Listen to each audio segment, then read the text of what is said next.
Hello students, welcome back to my channel Commerce Tute, your flight to success. And yes students, maybe after so long I am just coming up with the second video of accounts. I know, but dealing with all the subjects, I think it becomes little bit of time consuming that when you focus on one particular subject. So unke jo question answers ho gaya, explanation, but never mind, we will work hard towards all the subjects for sure. And most of the students were telling me that ma'am accounts का भी कुछ भेजो. So I am trying hard. So we will do it children, no worries. So आज जो मैं discuss करने वाली हूँ वो है partnership deed. Before this I have already explained you about what do you mean by partnership और उनके फीचर्स भी हमने जाने थे. So definitely today we will understand partnership deed, its contents and importance. ठीक है. So before that, new people to my channel, kindly like, subscribe and share so that the video is useful to everybody. On that beautiful note children, let's get started. Students, आप जो right hand side पर देख सकते हो, this is somewhat like obviously it is the partnership deed.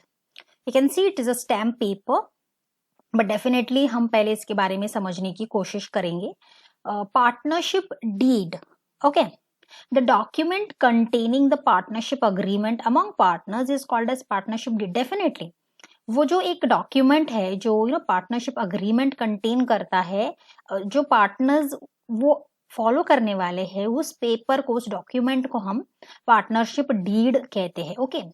तो उस partnership deed में आखिर होता क्या है? It contains terms and conditions which are agreed upon all the partners. ठीक है. जो भी पार्टनर्स एक दूसरे के साथ जो भी टर्म्स और कंडीशंस डिस्कस करते हैं, जो अग्री करते हैं कि वो फॉलो करने वाले हैं, उस अग्रीमेंट में वो होता है इन प्रिंटेड फॉर्मेट. ठीक है.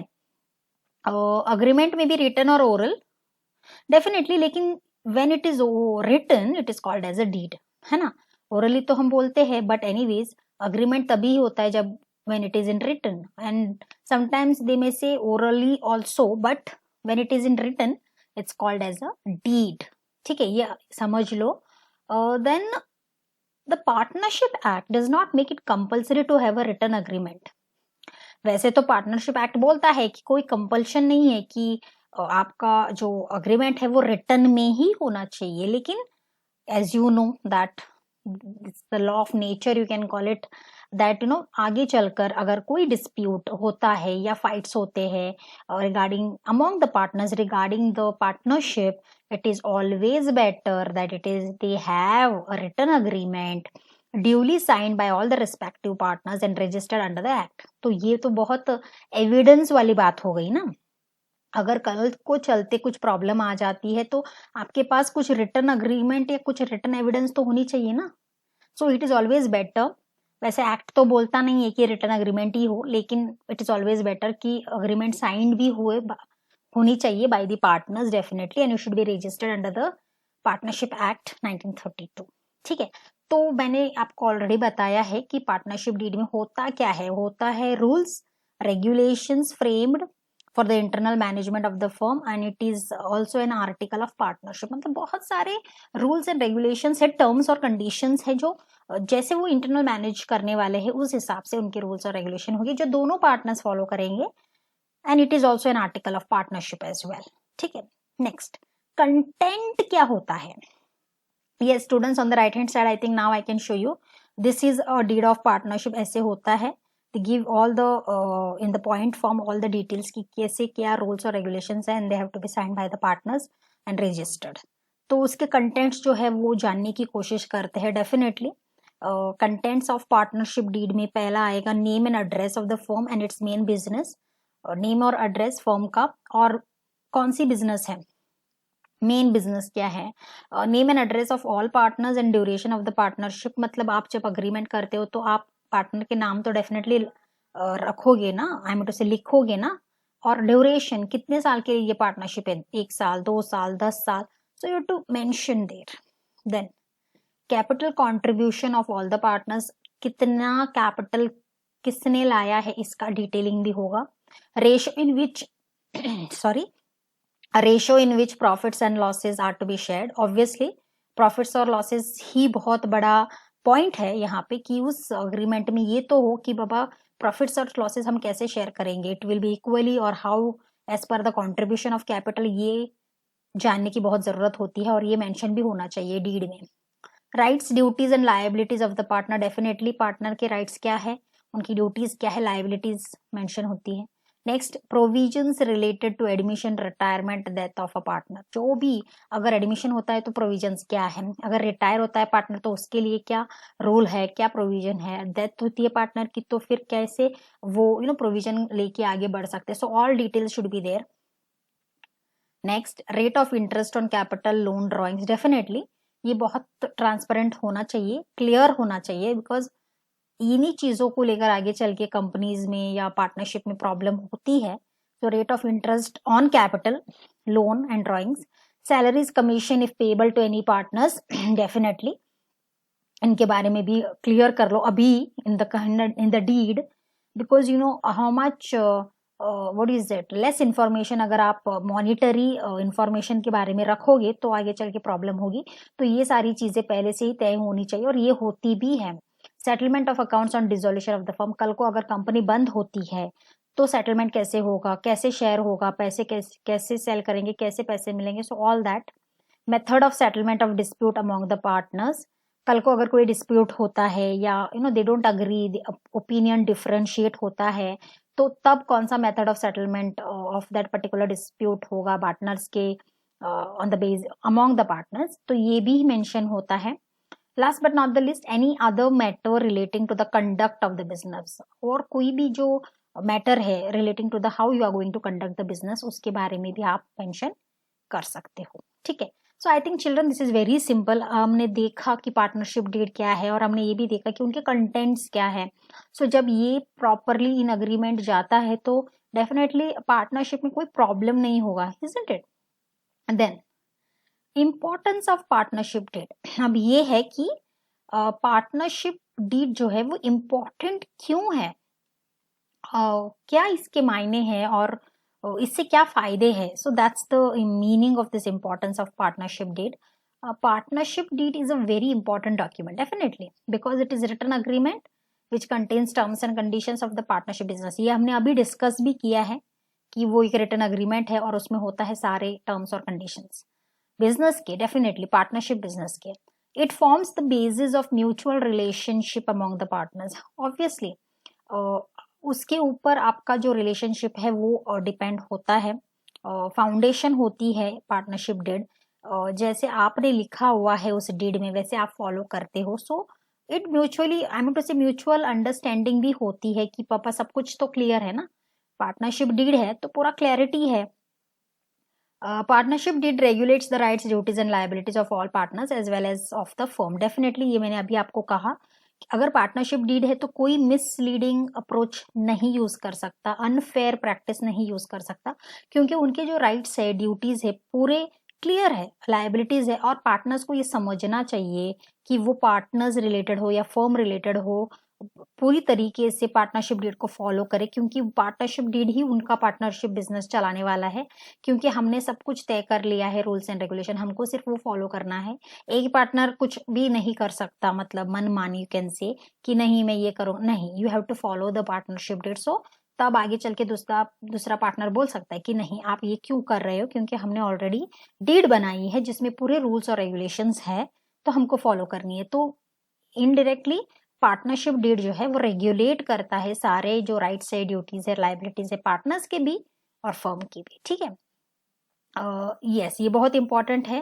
पार्टनरशिप डीड के होने से पार्टनर डिस्प्यूट्स इन फ्यूचर में भी अवॉइड, डेफिनेटली ना, क्योंकि ये बात तो है कि you can prove it in the court of law, evidence के तौर पर यूज हो सकता है। कल को अगर एक पार्टनर बोला कि नहीं मैंने ऐसा नहीं किया है या ऐसा मैंने नहीं करा है तो फिर you can prove it in the court of law, because आगे जो प्रॉब्लम्स आने वाली है in case of anything, may be opinions differ करे हो, एक्शंस डिफर करे, तो ये प्रॉब्लम्स तो आएंगी। तो वो डिस्प्यूट्स अगर होता है वो कम हो जाएंगे, नहीं होंगे, क्योंकि पार्टनरशिप डीड आपको रेगुलेट करता है, आप अपने टर्म्स और कंडीशंस फॉलो करते हो। सो डेफिनेटली ये रिड्यूस हो जाएंगे, ये जो डिस्प्यूट्स है ये रिड्यूस हो जाएंगे। ठीक है, देन बहुत सारे प्रोविजंस है वैसे इंडियन पार्टनरशिप एक्ट के, वो भी हम करेंगे। सो क्योंकि डिस्प्यूट्स आगे चलकर कम हो, इसीलिए always it is better that you should have a written agreement. Partnership deed duly signed by all the partners and registered under the Indian Partnership act 1932. ये मैंडेटरी है. It is always better. अगर कल को अगर आपको भी partnership start करना है तो ये जरूर देखना कि आप एक रिटन अग्रीमेंट स्टैम्प पेपर के ऊपर करो, definitely sign by all the partners, जो भी पार्टनर्स होने वाले हैं, और should be registered under the Indian Companies Act 1932. ठीक है. तो अब क्विकली थोड़ा सा प्रोविजंस भी टच करेंगे, बहुत सिंपल है. What are the provisions of the Indian Partnership act 1932? Okay. At the time of formation of partnership firm, a document is prepared called as partnership deed. ये तो हमने ऑलरेडी डिस्कस किया है. Terms and conditions mention होते हैं. अगर कोई भी point, you know, if the partnership deed is silent about any point, then issue is solved as per the provisions in the Partnership Act 1932. अगर उस पार्टनरशिप डीड में कोई भी एक ऐसा जो पॉइंट है जो है ही नहीं, साइलेंट है, तो ये प्रॉब्लम अगर कल को अराइज होती है कि बाबा ये तुमने डीड में मेंशन नहीं किया है, करना चाहिए था, तो ऐसे जो साइलेंट वाले जो पॉइंट्स होते हैं ये आप सॉल्व कर सकते हो, बट एज पर the provision in the partnership act आपको ये प्रॉब्लम सॉल्व करने के लिए हेल्प करेगा. एज पर partnership act 1932, section number 1, section number 12 and 17 are made applicable to determine the following issues. तो ये सेक्शन है, ये एक्ट है, ये हमको फॉलो करना है. First of all distribution of profit है. तो if the partnership deed is silent about the profit sharing ratio, then the profit and losses are distributed among the partners equally. बहुत क्लियर है ना फंडा, बहुत ही स्ट्रेट टू द पॉइंट है कि कल को अगर ऐसा कभी हो नहीं सकता कि पार्टनरशिप डीड में वो लोग sharing of profits and losses mention ना करें, लेकिन कल को अगर ऐसे बाय मिस्टेक भी ये मिस हो जाता है, तो in that case distribution of profit अगर नहीं मेंशन किया है in the deed, then definitely as पर द एक्ट वो लोग क्या करेंगे, पार्टनर्स को इक्वली डिस्ट्रीब्यूट करेंगे. I mean to say shares will be distributed in equal ratio, profits and losses, I mean to say. And then interest on drawings के related अगर कुछ होता है, सो as per the provision of Indian Partnership Act 1932, if the date of drawing is not given, then average of 6 months interest is charged on drawing. See, sometimes it do happen, I'm to say, I'm sorry, sometimes it does happen that date of drawing जब आपने पैसे निकाला है वो नहीं mention किया है, तो average of 6 month interest is charged on the drawing. So they go by law, they go by act, जहां पर सेक्शन में ये एक्सप्लेन किया गया है. Then interest on partners loan. If the partners provides additional amount to the business as a loan but rate of interest on loan is not given, then 6% interest is allowed. अगर आगे चल के कोई एक partner अपने company में additional capital लाता है और उसका rate of interest on loan उसको नहीं दिया गया है, तो तब 6% interest is allowed to that particular loan which is brought by the partner. ठीक है, बहुत क्लियर है. जब पार्टनरशिप एक्ट ही बोल रहा है तो I think there is nothing to get worried about and everything is clear. Then interest on capital के बारे में अगर कुछ होता है, जैसे if the partnership deed is silent about interest on capital, then interest is not allowed. See to it children, it's very interesting. अगर interest on capital है ही नहीं तो वो अलाउ ही नहीं होगा. It is as per the provisions in Partnership Act 32. So you have to be very specific and very peculiar about what you want to mention in the deed. ठीक है. Then salary की बात हो रही है, which is very very interesting, है ना. Salary or commission to partners as per the provisions made in the Indian Partnership Act 32. No salary, commission, allowance or any remuneration is to be given to any of the partner for any extra work done for the firm. See to it. Okay, provision जो किया गया है partnership act में, अगर कोई भी salary, commission, allowance, remuneration नहीं is to be given to any of the partners for any, okay, they are not going to give any salary, commission, allowance और remuneration कि अगर उन्होंने कुछ एक्स्ट्रा काम किया है कंपनी के लिए तो उनको कोई एक्स्ट्रा अमाउंट नहीं मिलने वाला बाबा. However, if any provision is made in the partnership deed, then partners are entitled. मतलब अगर वहां पर कोई प्रोविजन किया नहीं है डीड में कि बाबा जो एक्स्ट्रा एफर्ट करते हैं तो उनको कमीशन मिलना चाहिए, अगर ये नहीं लिखा गया है तो उनको कोई भी नॉर्मली तो उनको कोई एक्स्ट्रा अमाउंट तो मिलता नहीं है जो एक्स्ट्रा वर्क वो करते हैं. So partners provisions are very clear. Last but not the least, admission of a new partner. अगर आप अपने पार्टनरशिप में किसी और पार्टनर को एडमिट करते हो तब क्या होगा? As per the provisions of Indian Partnership Act 32, no outside person can be admitted into the firm as a partner without the consent of other partners. Definitely है ना. अगर दो पार्टनर्स है उनको और एक पार्टनर को लेना है तो इसका मतलब ये है कि दोनों पार्टनर को पता होना चाहिए ना बाबा थर्ड पार्टनर जो है वो कौन है. तो अगर एक की कंसेंट नहीं है तो वो पार्टनर तो डेफिनेटली नहीं बन सकता. सो कोई भी नहीं बन सकता थर्ड पार्टनर या partner if it is not it is not what you से. अगर एक पार्टनर ने कंसेंट नहीं दिया और दूसरे पार्टनर किसी और को नहीं लेकर आ सकता. So there should be mutual consent by both the partners to admit a new partner in the business और फर्म. आई होप स्टूडेंट्स की ये पार्टनरशिप डेड और ये इनकी जो इम्पोर्टेंस है बहुत क्लियरली आपको समझ आ गया होगा. I hope so. If there is anything else you can always comment in the comment section children. So that's it. I hope this concept is clear and you will revise by watching this video. That's it in this video, children. If you have found the video useful, kindly like, subscribe and share. And we'll soon be back with some more explanations in the accounts lectures, because I think we have done very, I mean to say, yes, I'm definitely in the process of making more. So let me finish little bit about others also and come back. So I will try to put.